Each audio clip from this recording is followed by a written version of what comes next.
that was the first thing that stood out to me is what is a bondservant? Because it seems pretty important. Paul says Paul, and then he describes himself as a bondservant of Jesus Christ. And I was listening to Pastor Paul, who Feston recommended. He's a really cool teacher. I like listening to him. What is it? Ontario? Calvary Chapel, Ontario. Yeah. If you guys want to listen to teachings, he's cool. He has teaches through the whole Bible.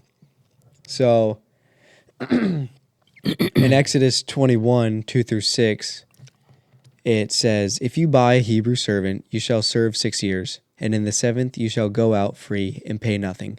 If he comes in by himself, he shall go out by himself. If he comes in married, then his wife shall go out with him.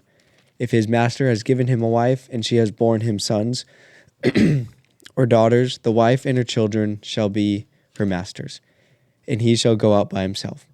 But if the servant plainly says, I love my master, my wife, and my children, I will not go out free.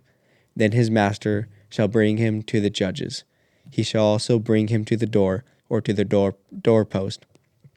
And his master shall pierce his ear with an awl, and he shall he's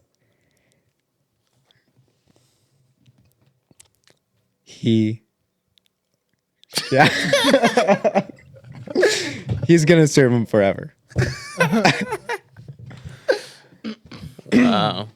And what Pastor Paul was saying is back then, being a slave or being a servant, that was also a way to pay off your debts to people if you didn't have the money to afford to actually pay it. So they would do that. But then if you end up with someone who you like and you're like, well, they treat me well, my family's here, I don't want to leave them, I don't want to leave in the 7th year, then they would take you out to a door or to a doorpost, and he's going to shoot you, pierce his ear with an awl.